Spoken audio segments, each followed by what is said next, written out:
Good morning everyone. आज history के इस भाग में हमें तुगलक वंश का प्रारंभ करना है। इसके पहले वाले भाग में हमने देखा था कि किस प्रकार से खिलजी वंश का अंत होता है। आज हमें अपने अध्ययन का प्रारंभ तुगलक वंश से करना है। तो सब लोग हेडिंग डाल लें, तुगलक वंश।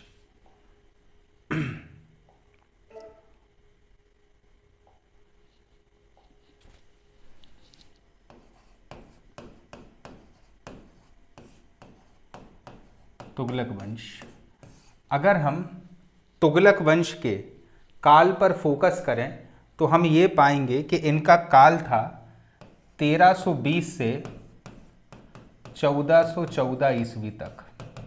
कहाँ से कहाँ तक था? इनका काल था 1320 से 1414 ईस्वी तक। क्लियर है? यानी सल्तनत का एक ऐसा वंश जिसने सल्तनत पर सबसे लंबे समय तक शासन किया है। ठीक है, अब जरा देखना,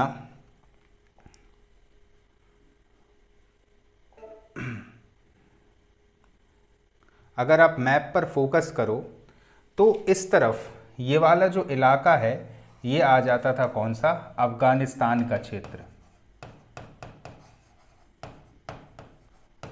कौन सा क्षेत्र है ये? वर्तमान का अफगानिस्तान का क्षेत्र। ठीक है, तो ये जो तुगलक थे ये अफगान की कोरोना जाति के थे। कहाँ के थे ये? अफगान की एक जाति थी जिसको कहा जाता था कोरोना जाति। कोरोना वायरस नहीं है भाई, ये है कोरोना जाति। ठीक है, तो तुगलक अफगान की कोरोना जाति के थे और इस वंश ने सल्तनत पर सबसे लंबे समय तक शासन किया है। ठीक है, तो अच्छे से इस पर ध्यान देना कि अफगानिस्तान वाला जो क्षेत्र था, इस क्षेत्र में निवास करती थी एक कोरोना जाति। इस जाति के थे कौन? तुगलक।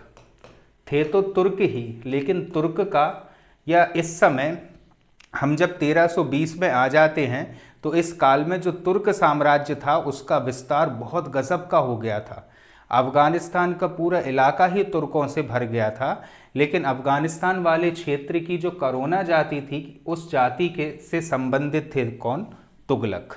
ठीक है, अब हम तुगलक वंश के सबसे पहले शासक के बारे में पढ़ते हैं, अर्थात गयासुद्दीन तुगलक के बारे में। तो सब हेडिंग डाल लेना, गयासुद्दीन तुगलक।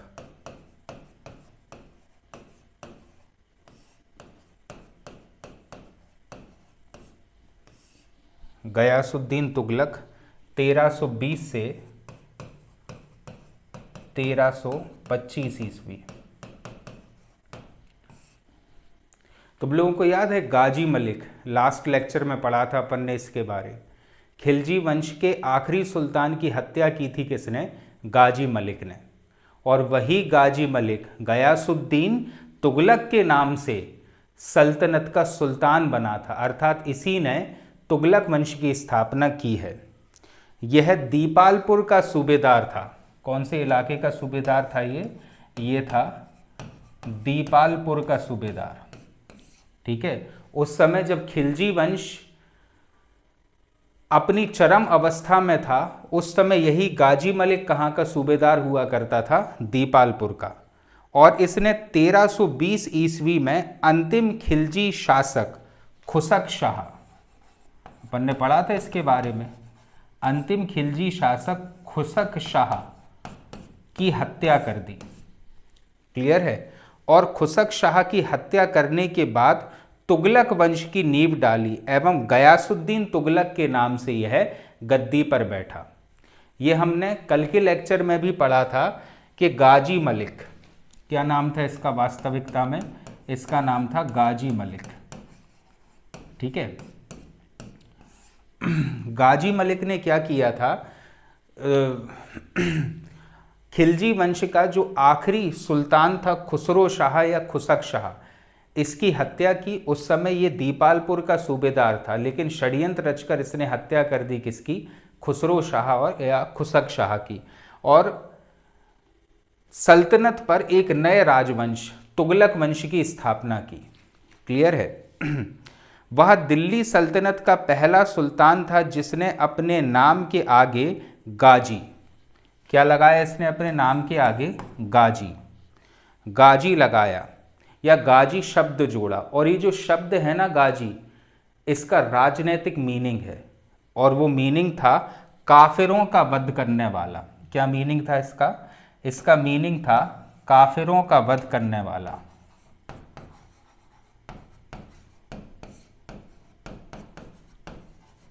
वध करने वाला, ये मीनिंग है किस शब्द का? गाजी शब्द का। और काफिर कौन होते थे? ये ऐसे लोग होते थे जिन्होंने इस्लाम धर्म को स्वीकार नहीं किया है, उनको कहा जाता था काफिर। यानी इसके इस प्रोस्पेक्टस से आप समझ सकते हो कि ये ऐसा व्यक्ति रहा है जिसने इस्लाम धर्म को बखूबी निभाया है, क्योंकि इसने अपने नाम के सामने कौन सा शब्द जोड़ा था? गाजी। गयासुद्दीन तुगलक के पिता कौरोना जाति के तुर्क थे। जैसा कि अपन ने पढ़ा कि तुगलक किस जाति के थे? सभी तुगलक कौरोना जाति के थे, ठीक है। और कौरोना जाति तुर्कों की ही एक जाति है, लेकिन इसकी माता हिंदू थी, याद रखना। गयासुद्दीन तुगलक की माता हिंदू थी और इसकी माता पंजाब के जो जाट थे उनकी पुत्री थी।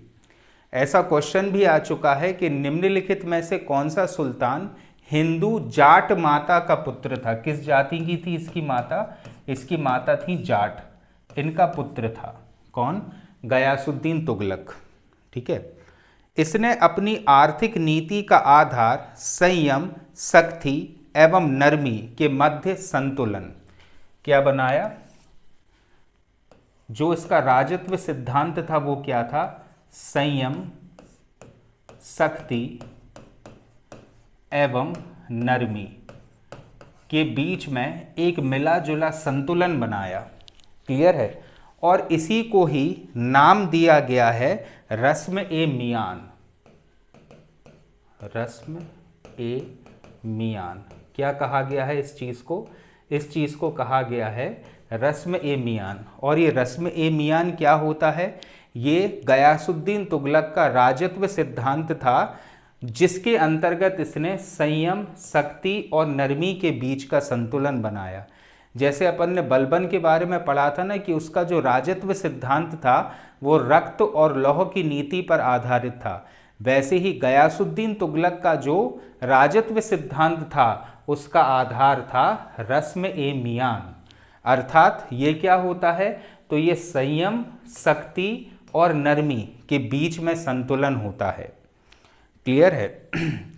और इसने जो लगान की दर निर्धारित करी थी वो ये था कि इसके क्षेत्र में जितने भी लोग रह रहे थे उनकी जो वार्षिक आय हो रही थी उसकी वार्षिक आय का 1/10 या 1/12 हिस्सा ये अपने रियासत में रहने वाले लोगों से लगान के रूप में लिया करता था। सल्तनत में बहुत इंपॉर्टेंट है ये चीज़, क्या था? सल्तनत में नहरें बनवाने वाला ये दिल्ली का पहला सुल्तान था, या हम ये बोल सकते कि सिंचाई के लिए नहरों का निर्माण करने वाला ये दिल्ली का पहला सुल्तान था। लेकिन सबसे ज़्यादा नहरें बनवाई हैं फिरोज शाह तुगलक ने। और अगर क्वेश्चन आए कि सबसे पहले दिल्ली सल्तनत में नहरों का निर्माण सिंचाई के उद्देश्य से किसने कराया, तो वो कराया था किसने? गयासुद्दीन तुगलक ने। गयासुद्दीन तुगलक ने दिल्ली के समीप स्थित पहाड़ियों पर तुगलकाबाद, कौन सा? तुगलकाबाद नाम का एक नया नगर बसाया। किसने बसाया था ये तुगलकाबाद? ये तुगलकाबाद नगर बसाया था किसने? गयासुद्दीन तुगलक ने। कहाँ पर? दिल्ली के समीप स्थित पहाड़ियों पर इसने एक नया नगर बसाया जिसका नाम था तुगलकाबाद। क्लियर है? और ये जो पूरा नगर था ये रोमन शैली पर आधारित था। कौन सी शैली पर आधारित था ये नगर आधारित था रोमन शैली पर। ये संपूर्ण नगर रोमन शैली पर आधारित था। और इस नगर में एक दुर्ग का निर्माण भी इसने करवाया था। बहुत इंपॉर्टेंट है। सबसे पहले सल्तनत में सिंचाई के लिए नहरें बनवाने वाला पहला सुल्तान कौन हुआ? तो वो हुआ गयासुद्दीन तुगलक। ठीक है। इसके बाद इसने दिल्ली के पास तुगलकाबाद नामक नगर पर या दिल्ली के समीप स्थित पहाड़ियों पर तुगलकाबाद नामक एक नए नगर की स्थापना की और ये संपूर्ण नगर रोमन शैली पर आधारित था। मतलब जो आर्किटेक्चर था इस पूरे नगर का वो कैसा था? रोमन शैली पर। और इस नगर में इसने एक भव्य महल का भी निर्माण किया जिसे कहा जाता था दुर्ग-ए-56 क्या कहते थे उस नगर को? उस नगर को कहा जाता था दुर्ग-ए-56। दुर्ग-ए-56 बहुत ही भव्य महल था जो गयासुद्दीन तुगलक ने तुगलकाबाद नामक नगर में बनाया था। ठीक है। निज़ामुद्दीन औलिया जो इसके शासनकाल के एक बहुत फेमस सूफी संत थे, उसने गयासुद्दीन के लिए या उन्होंने गयासुद्दीन के लिए कुछ शब्द कहे हैं जो कि ऐतिहासिक हो गए हैं। हुनुज दिल्ली दूरस्थ, अर्थात दिल्ली अभी दूर है। जिस समय गयासुद्दीन तुगलक षड्यंत्र रच रहा था कि उसे दिल्ली का राजकाज मिल जाए, उस समय ये पहुंचा था किसके पास? सूफी संत निज़ामुद्दीन औलिया के पास। और निज़ामुद्दीन औलिया ने इससे जो शब्द कहे थे वो था हुनुज दिल्ली दूरस्थ, अर्थात दिल्ली अभी बहुत दूर है। लेकिन फिर भी इसने षड्यंत्रों और प्रपंचों के सहारे खुसरो शाह और खुसक शाह की हत्या करके स्वयं को दिल्ली का सुल्तान घोषित कर दिया और तुगलक वंश की इसने स्थापना की थी।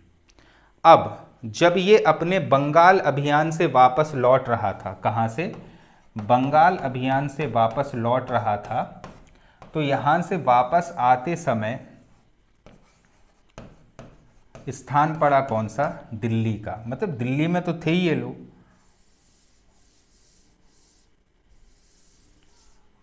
ठीक है। तो कहाँ से आ रहा था? ये बंगाल क्षेत्र से वापस आ रहा था दिल्ली के पास। और अपन ने ये देखा है कि दिल्ली के पास ही पहाड़ियों पर इसने तुगलकाबाद नामक नगर की स्थापना की। ठीक है। और इस तुगलकाबाद में ही इसने एक बहुत ही भव्य इमारत भी बनवाई थी जिसका नाम था दुर्ग-ए-56। अब इसका जो पुत्र था ना, इसका पुत्र ही था जौना खान। क्या नाम था इसके पुत्र का? जौना खान, जो इतिहास में किस नाम से फेमस हुआ है? मोहम्मद बिन तुगलक। यही जौना खान है जो इतिहास में मोहम्मद बिन तुगलक के नाम से जाना गया है। तो बात क्या है? बात यह है कि जब ये अपने बंगाल अभियान से वापस कहाँ आ रहा था? दिल्ली। तो तुगलकाबाद के पास में ही एक स्थान आता था जिसका नाम था अफगानपुर। क्या नाम था इस स्थान का? इस स्थान का नाम था अफगानपुर। कहाँ से वापस आ रहा है? ये अपने बंगाल अभियान से वापस आ रहा है दिल्ली। तो तुगलकाबाद के पास एक नगर था या एक स्थान था अफगानपुर। वहाँ पर इसके पुत्र जौना खान के निर्देश पर अहमद अयाज, क्या नाम है? अहमद अयाज। अहमद अयाज नामक एक व्यक्ति ने लकड़ी का महल बनाया। काय का महल बनाया? लकड़ी का महल बनाया। ठीक है। अब सुल्तान गयासुद्दीन ने जैसे ही इस लकड़ी के महल में प्रवेश किया, जौना खां के निर्देश पर वह महल गिरा दिया गया, जिसमें दबकर मर जाने के कारण गयासुद्दीन तुगलक की मृत्यु हो जाती है। ठीक है। तो इस प्रकार से वर्ष 1325 में देहांत हो गया किसका, गयासुद्दीन तुगलक का। और ये पूरा षड्यंत्र किसका था, ये षड्यंत्र था उसके ही पुत्र जौना खान का, जो इतिहास में मोहम्मद बिन तुगलक के नाम से प्रसिद्ध हुआ। ठीक है, तो गयासुद्दीन तुगलक के विषय में याद रखने लायक कौन कौन सी बातें हैं, तो सबसे पहली बात है कि सल्तनत पर नहरें बनवाने वाला पहला सुल्तान कौन हुआ है, गयासुद्दीन तुगलक। दूसरी चीज़ जो यहाँ पर याद रखने लायक है वो ये है कि इसने दिल्ली के पास स्थित पहाड़ियों पर तुगलकाबाद नामक नगर की स्थापना की और उसी नगर में एक भव्य महल भी बनाया जिसका नाम था दुर्ग-ए-56 कोट। इसके अलावा जब ये अपने बंगाल अभियान से वापस दिल्ली आ रहा था तो तुगलकाबाद के पास एक स्थान था अफगानपुर, और जौना खान के कहने पर अहमद अयाज नामक व्यक्ति ने लकड़ी का एक महल तैयार किया गयासुद्दीन तुगलक के आराम करने के लिए। और जैसे ही गयासुद्दीन तुगलक एंटर हुआ इस महल में, लकड़ी के महल में, वैसे ही जौना खां के षड्यंत्र के आधार पर उस महल को गिरा दिया गया, जिसमें दबकर मर जाने के कारण गयासुद्दीन तुगलक की मृत्यु हो जाती है। और इस प्रकार से जौना खां स्वयं मोहम्मद बिन तुगलक के नाम से दिल्ली की गद्दी हथिया लेता है। क्लियर है? तो गयासुद्दीन तुगलक का मकबरा कहाँ पर है? इसका मकबरा तुगलकाबाद में ही बना हुआ है, और तुगलकाबाद की स्थापना जो स्वयं गयासुद्दीन तुगलक ने की है, वहीं पर इसका मकबरा भी बना हुआ है। तो ये चीज़ें आप लोग ध्यान से समझना या ध्यान रखना इन चीज़ों का। क्लियर है?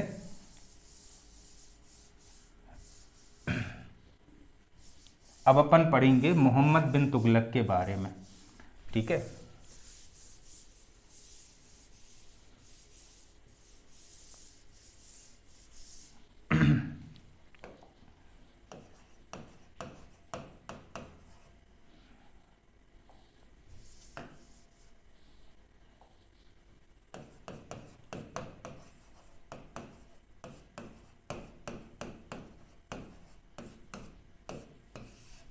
मोहम्मद बिन तुगलक अर्थात जौना खान, जिसका शासनकाल रहा है 1325 से 1351 ईस्वी तक। कब से कब तक रहा है?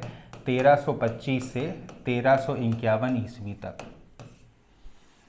ठीक है, कैसे बना है सुल्तान, ये चीज़ तो आपको क्लियर हो गई होगी कि अपने पिता की हत्या का ही षड्यंत्र रचा और पिता की मृत्यु के बाद ये दिल्ली का सुल्तान बना। गयासुद्दीन की मृत्यु के बाद उसका पुत्र जौना खान मोहम्मद बिन तुगलक के नाम से दिल्ली की गद्दी पर बैठा। राजमुंदरी एक स्थान आता है कहाँ पर? मद्रास क्षेत्र में। क्या नाम है? राजमुंदरी। राजमुंदरी से एक अभिलेख प्राप्त हुआ और इस अभिलेख में मोहम्मद बिन तुगलक को दुनिया का खान, क्या कहा गया है इसे? दुनिया का खान कहा गया है।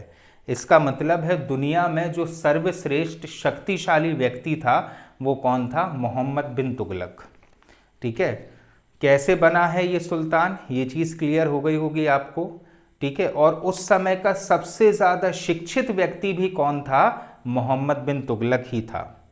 सल्तनत के सभी सुल्तानों में, ये जो नोट्स हैं ये आपको प्रोवाइड करा दिए गए हैं, सल्तनत के सभी सुल्तानों में मोहम्मद बिन तुगलक सर्वाधिक शिक्षित, विद्वान एवं योग्य व्यक्ति था।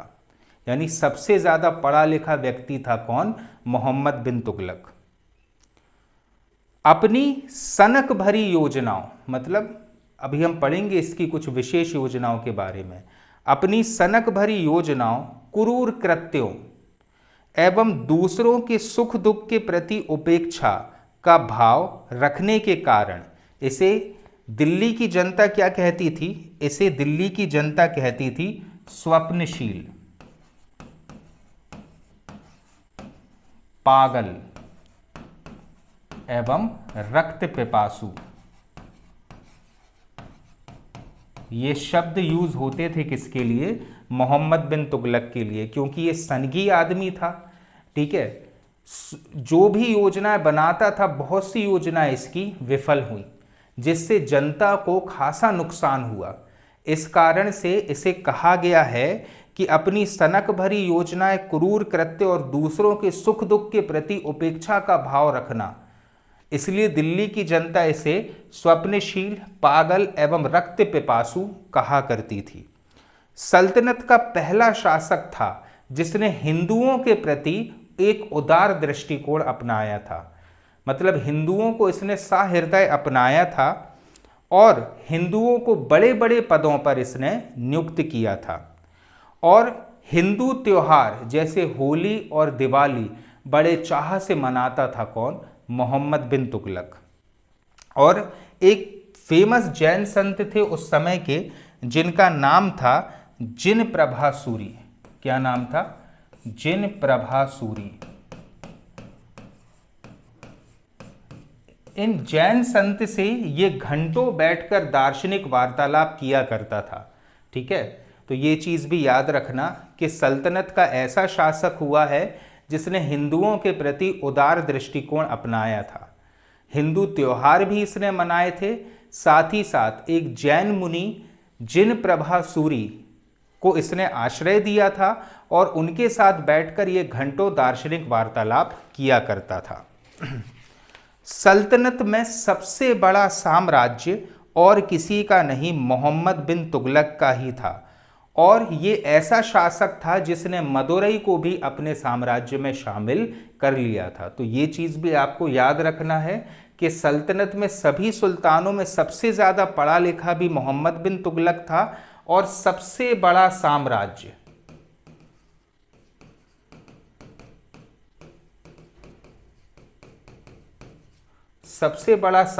भी किसका था? मोहम्मद बिन तुगलक का ही साम्राज्य सबसे बड़ा था। क्योंकि अलाउद्दीन खिलजी ने तो पूरा क्षेत्र उत्तर भारत और दक्षिण भारत पर कब्जा कर लिया था। अलाउद्दीन खिलजी के बाद छोटे छोटे से शासक आए, फिर गयासुद्दीन तुगलक आया जिसने बंगाल को भी अपने शासन में शामिल कर लिया, या हम ये बोल सकते कि भारत के पूर्वी इलाकों पर भी उसने कब्जा किया। तो ये पूरा एम्पायर जो सल्तनत में शामिल हो चुका था, उसी का उत्तराधिकारी हुआ है कौन? मोहम्मद बिन तुगलक। इसीलिए सल्तनत का सबसे बड़ा साम्राज्य किसका था? मोहम्मद बिन तुगलक का। लेकिन सल्तनत के साम्राज्य का टूटना भी मोहम्मद बिन तुगलक के ही शासनकाल में प्रारंभ हुआ, जब 1336 ईस्वी में विजयनगर 1336 ईस्वी में विजयनगर साम्राज्य की स्थापना हुई और 1347 ईस्वी में बहमनी साम्राज्य की स्थापना हुई। ठीक है, तो ये शासन काल, या हम ये बोल सकते कि नो डाउट सबसे बड़ा साम्राज्य रहा है किसका? मोहम्मद बिन तुगलक का। लेकिन साम्राज्य का टूटना भी किसके शासन काल में प्रारंभ हुआ है? मोहम्मद बिन तुगलक के, क्योंकि यही दिल्ली का बादशाह था। इसी के शासन काल में 1336 में विजयनगर और 1347 में बहमनी साम्राज्य की स्थापना हुई थी। अब एक और बहुत इंपॉर्टेंट पॉइंट है इसके शासनकाल का, और वो ये है कि इसी के शासनकाल में मोरक्को का एक यात्री इब्न बतूता, कहाँ का? मोरक्को। और ये मोरक्को कहाँ आता है? अफ्रीका में। मोरक्को का एक यात्री जिसका नाम था इब्न बतूता, ये 1343 में भारत आया था। किस वर्ष आया है ये भारत? ये 1343 में भारत आया था और इसने अपनी पूरी जो ट्रैवल कहना चाहिए हिस्ट्री थी कि ये मोरक्को से चला, मोरक्को से चलने के बाद कौन कौन से रास्ते से आया और इसने उन रास्तों पर क्या क्या देखा, ये सारी चीज़ें एक ग्रंथ में लिखी थी और उस ग्रंथ का नाम था रहला। ठीक है, क्या नाम था उस ग्रंथ का? उस ग्रंथ का नाम था रहला। तो इब्न बतूता कहाँ से आया था? मोरक्को से। किस वर्ष आया था? 1343 पर। किसका शासनकाल था? मोहम्मद बिन तुगलक का। और मोहम्मद बिन तुगलक ने इसे दिल्ली का काजी नियुक्त किया था। कहाँ का? दिल्ली का काजी नियुक्त किया था एवं इसे अपना राजदूत बनाकर चीन भेजा था। कहाँ भेजा था? चीन भेजा था। क्लियर है? तो इब्न बतूता को मोहम्मद बिन तुगलक ने कौन सा पद दिया? इब्न बतूता को मोहम्मद बिन तुगलक ने दिल्ली का काजी नियुक्त किया और अपना राजदूत बनाकर कहाँ भेजा? चाइना। और इन सब के अलावा मोहम्मद बिन तुगलक इतिहास में अपनी 5 योजनाओं के लिए जाना जाता है। अब वे कौन सी 5 योजनाएं हैं उनको समझना। हम पढ़ने जा रहे हैं मोहम्मद बिन तुगलक की इतिहास की 5 ऐसी योजनाएं जिनके लिए वो विशेष रूप से जाना जाता है और बहुत मज़ा आएगा इन चीज़ों को पढ़ने में। सबसे पहली जो योजना थी, आपको ये मालूम है कि उत्तर भारत का पूरा इलाका लगभग किसका था? मोहम्मद बिन तुगलक का। ठीक है। और दक्षिण भारत का भी पूरा इलाका मोहम्मद बिन तुगलक का ही था। लेकिन इसी के शासनकाल में सल्तनत का टूटना भी प्रारंभ हो गया था, क्योंकि वर्ष 1336 में विजयनगर साम्राज्य की स्थापना हुई थी और 1347 में बहमनी साम्राज्य की स्थापना हुई थी। ये किस वर्ष हुई? 1347 में, और ये हुई 1336 में। अपन पढ़ेंगे हरिहर एवं बुक्का के बारे में। लेकिन इन सब के अलावा भी ये इतिहास में अपनी 5 योजनाओं के लिए जाना गया है। और वे 5 योजनाएं कौन कौन सी हैं? तो सबसे पहली योजना है इसकी राजधानी परिवर्तन। कौन सी योजना है इसकी? इसकी योजना है राजधानी परिवर्तन। मोहम्मद बिन तुगलक प्रशासनिक सुविधा के लिए दिल्ली के स्थान पर देवगिरी, अब तुमको देवगिरी की लोकेशन क्लियर होगी, ये अपन ने अलाउद्दीन खिलजी के समय में पढ़ा था। ये वाला स्थान था किसका? देवगिरी का। तो मोहम्मद बिन तुगलक ने क्या किया? मोहम्मद बिन तुगलक, क्योंकि देखो दक्षिण भारत का बहुत बड़ा इलाका किसका था? मोहम्मद बिन तुगलक का। और उत्तर भारत का भी बहुत बड़ा इलाका था मोहम्मद बिन तुगलक का। तो इसने क्या किया कि दक्षिण भारत पर हमारी कमांड बहुत अच्छी हो जाए, इसलिए दिल्ली के स्थान पर राजधानी ले गया देवगिरी। क्लियर है?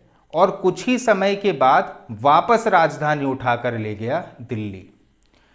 तो जितने भी हितबद्ध लोग थे जिनको दिक्कत होती थी राजधानी परिवर्तन के, क्योंकि जब सुल्तान जाएगा तो उसके साथ प्रजा भी जाएगी, कहाँ? देवगिरी। और जब देवगिरी में प्रजा सेटल हो गई तो ये वापस प्रजा को उठाकर ले गया दिल्ली। सनकी कहलाया कि नहीं कि पहले तुम राजधानी ले गए दिल्ली से उठाकर देवगिरी, और देवगिरी को तुमने नाम दे दिया काय का? दौलताबाद का।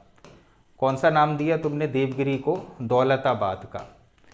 कारण क्या था कि दक्षिण भारत में भी बहुत बड़ा ऐसा साम्राज्य था जो मोहम्मद बिन तुगलक का था, और वहां पर अपना प्रशासनिक नियंत्रण बनाने के लिए ये राजधानी दिल्ली से उठाकर ले जाता है देवगिरी।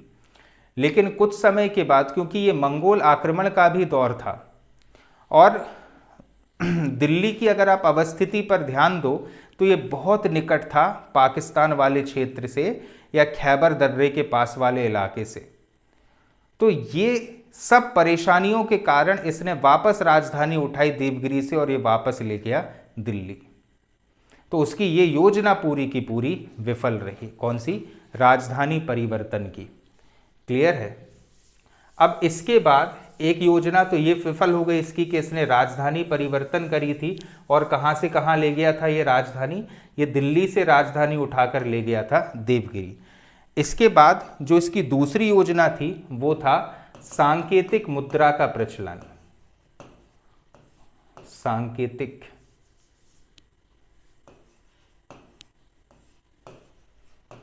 सांकेतिक मुद्रा का प्रचलन।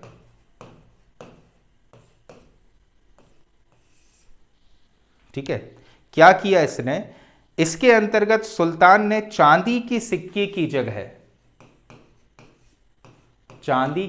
की जगह उसी मूल्य के तांबे के सिक्कों का प्रचलन कर दिया। बेवकूफी, चांदी के सिक्के की जगह उसी मूल्य के तांबे के सिक्के चलाए। ऐसा करने के पीछे कारण था कि उसके राजकोष में धन का अभाव था और वह अपने साम्राज्य विस्तार की नीति को सफल बनाना चाहता था। बिल्कुल वही कंडीशन थी जैसी अलाउद्दीन खिलजी के साथ बनी थी, मतलब इसको भी पैसा बचाना था। इसीलिए इसने क्या किया कि जैसे चांदी का सिक्का है, हम आज के परिप्रेक्ष्य में अगर बात करें, चांदी का सिक्का है 100 रुपये मूल्य का, तो महंगा क्या है, चांदी महंगी है कि तांबा? ऑब्वियसली चांदी महंगी है। तो इसने क्या किया, मुद्रा की वैल्यू वही रहने दी, 100 रुपया। रुपया नहीं थी वहाँ की करेंसी, मैं आपको समझाने के लिए रुपया ले रहा हूँ। इसलिए अगर मान लो क्या है कि वो जो सिक्का है वो 100 रुपये का है, लेकिन चांदी के स्थान पर तुम वो रुपया बनाओ, तांबे का मान लो, लेकिन 100 रुपये के चांदी के सिक्के से जो चीज़ें तुम परचेस करते हो उतनी तांबे के सिक्के से आएंगी। भाई तांबा तो इतना कहना चाहिए कि से सस्ता था कि घर घर ऐसे सिक्के बनने लगे। तो इसकी ये योजना भी जो सांकेतिक मुद्रा का प्रचलन था ये पूर्ण रूपेण विफल हो गई। क्या किया था इसने, सांकेतिक मतलब संकेत के रूप में, मान लो कि चांदी के सिक्के का वही मूल्य होगा, मतलब तांबे के जो नए सिक्के चलाए हैं इसका वही मूल्य होगा जो चांदी के सिक्के का है, मान लो। तो लोगों ने क्या किया, घर घर ऐसे सिक्के बनने लगे। तांबा तो बहुत इजीली अवेलेबल था और बहुत सस्ता था, इसलिए पूरी अर्थव्यवस्था इसकी ठप्प पड़ गई थी, सिर्फ किस योजना के कारण, सांकेतिक मुद्रा का प्रचलन। तो इसकी दो सनक भरी योजनाएं हमने पढ़नी, एक है राजधानी परिवर्तन और दूसरा है सांकेतिक मुद्रा का प्रचलन। अब इसके अलावा इसकी जो तीसरी योजना थी वो क्या थी इसकी तीसरी योजना थी दोआब में कर की वृद्धि। दोआब में कर की वृद्धि।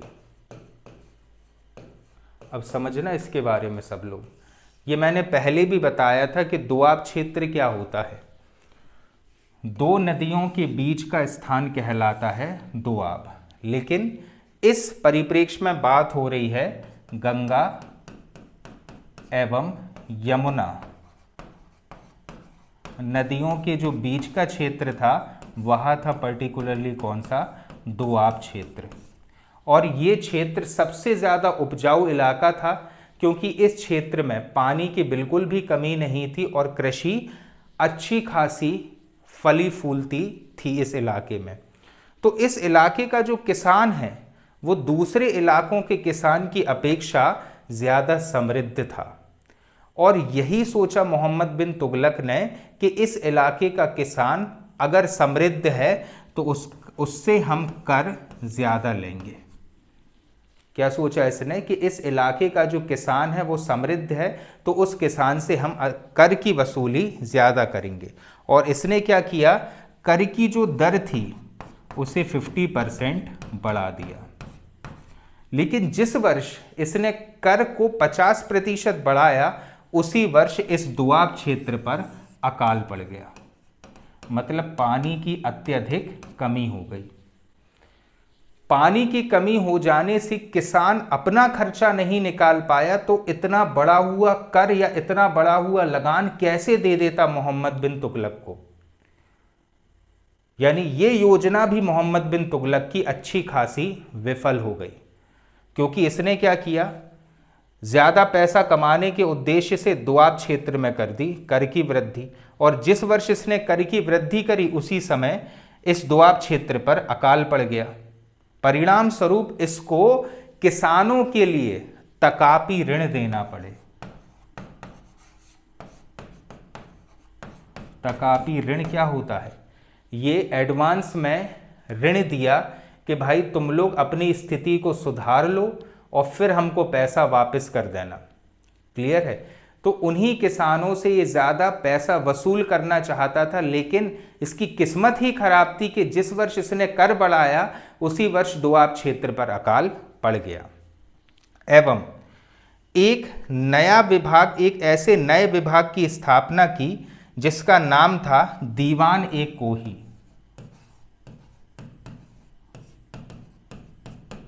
कौन सा विभाग बनाया इसने दीवान ए कोही नाम का विभाग बनाया, जो कि कृषि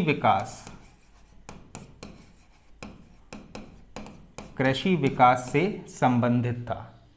क्यों बनाना पड़ा? क्योंकि पहले तो इसने दोआब क्षेत्र में कर की वृद्धि कर दी।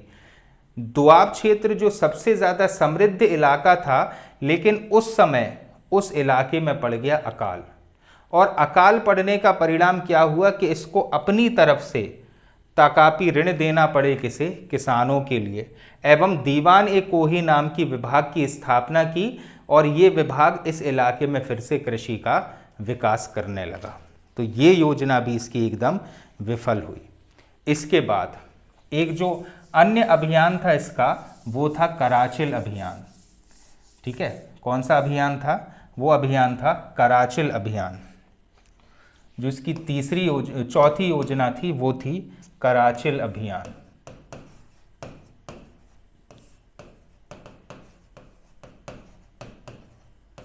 देखो क्या होता है, जैसे ये हिमालय पर्वत हैं,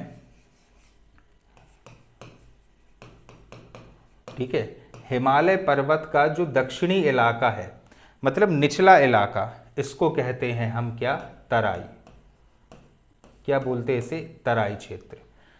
कराचिल जो स्थान था, ये हिमालय के तराई क्षेत्र पर स्थित था, और धीरे धीरे उस समय भी चीन घुसपैठ करता था भारत में, और धीरे धीरे ये जो कराचिल क्षेत्र है ये चीन के नियंत्रण में जा रहा था, और ये इलाका मोहम्मद बिन तुगलक का ही था। फिर से समझना, हिमालय का जो फुट हिल्स था, the foot hills of the Himalayas, मतलब हिमालय पर्वत का बिल्कुल निचला इलाका क्या कहलाता था?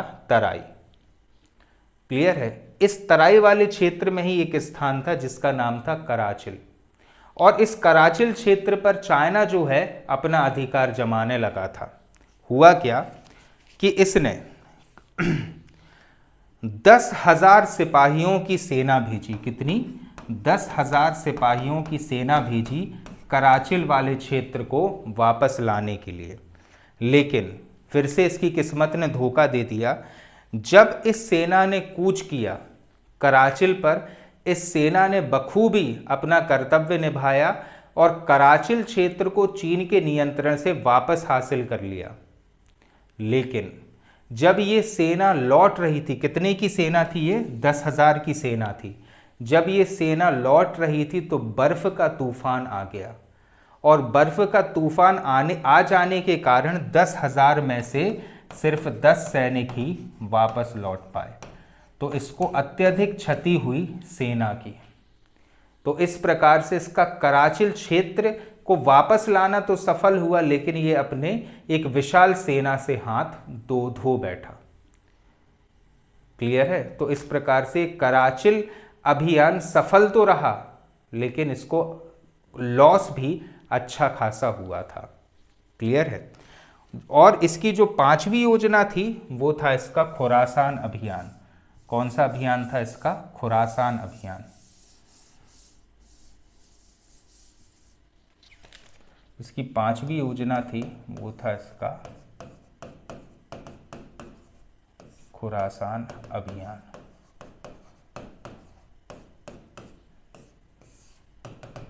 अब ये खुरासान क्या है? तो खुरासान ईरान का एक राज्य था। कहाँ का राज्य था ये? ईरान का एक राज्य था। और यहाँ के मतलब खुरासान के जो राजा थे उनकी मृत्यु हो गई थी। सिचुएशन समझना आप, खुरासान अभियान क्या था? खुरासान जो है ईरान का एक राज्य था, और यहाँ के जो राजा थे उनकी मृत्यु हो गई थी, और एक घरेलू युद्ध चालू हो गया था, और उसी राजा के परिवार के अलग अलग सदस्य कह रहे थे कि अब वे सुल्तान का पद धारण करेंगे।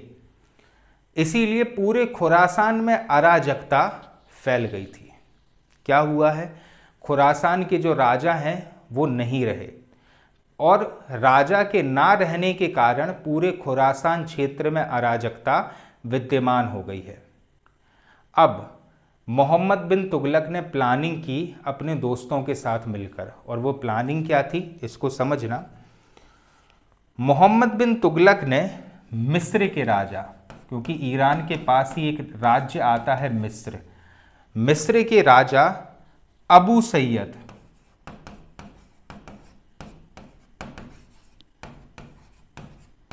मिस्र के राजा अबू सैयद और मंगोल आक्रमणकारी, और एक मंगोल था जिसका नाम था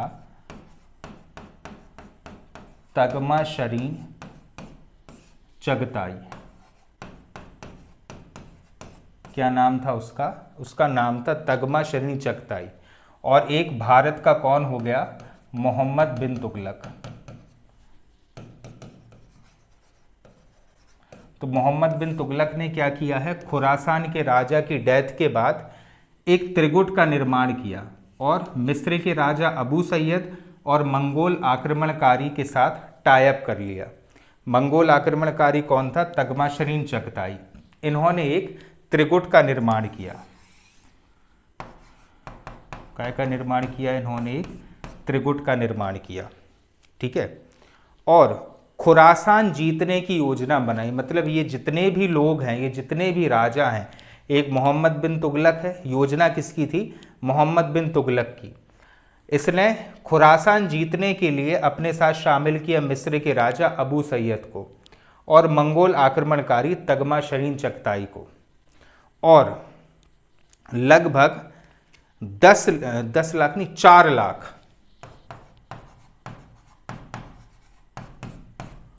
4 लाख की सेना इकट्ठी कर ली। मतलब मिस्र के राजा अबू सैयद स्वयं व्यक्तिगत रूप से उपस्थित नहीं थे, इन्होंने अपनी सेना दे दी थी किसे? मोहम्मद बिन तुगलक को।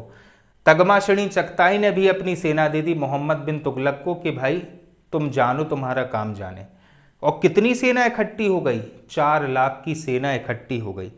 मोहम्मद बिन तुगलक ने क्या किया, इस 4 लाख की सेना को 3 माह का एडवांस में, मतलब अग्रिम वेतन दे दिया। कितने महीने का? 3 माह का एडवांस में वेतन दे दिया गया। लेकिन उसी समय खुरासान में नए राजा की स्थापना हो गई। कहां पर? खुरासान का नया राजा चुन लिया गया। ठीक है। और खुरासान में शांति स्थापित हो गई। परिणाम स्वरूप मोहम्मद बिन तुगलक की ये पूरी योजना विफल हो गई। पहले से भी आप ये जानते होंगे कि इसकी आर्थिक स्थिति अच्छी नहीं थी। इसका जो साम्राज्य था वो भी धीरे धीरे टूटता जा रहा था। 1336 में विजयनगर और 1347 में बहमनी साम्राज्य की स्थापना हो चुकी थी।